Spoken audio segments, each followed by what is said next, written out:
ক্রিকেটে লজ্জাজনক আউট যদি কিছু থেকে থাকে সেটা হচ্ছে রান আউট, সে নিজে হোক বা পার্টনারকে করে দিক। তো এখন আমরা জানবো আইপিএলে সব থেকে বেশি রান আউট কোন ব্যাটসম্যান তার পার্টনারকে কিংবা নিজে হয়েছে।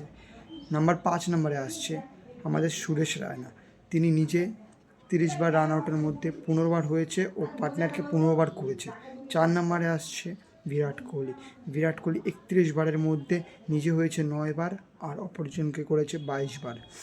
3 নম্বরে আসছে ধোনি, ধোনি 36বার রান আউটের মধ্যে 10বার নিজে হয়েছে ও 26বার পার্টনারকে করেছে রান আউট। 2 নম্বরে আসছে রোহিত শর্মা, রোহিত শর্মা নিজে 37বারের রান আউটের মধ্যে 11বার নিজে হয়েছে ও 26বার পার্টনারকে করেছে। 1 নম্বরে আসছে দীনেশ কার্তিক, যিনি 43বার রান আউট এর মধ্যে ছিলেন, তার মধ্যে 15বার নিজে রান আউট হয়েছে ও 28বার পার্টনারকে রান আউট করেছে। তো নমস্কার, সাবস্ক্রাইব করবেন চ্যানেল।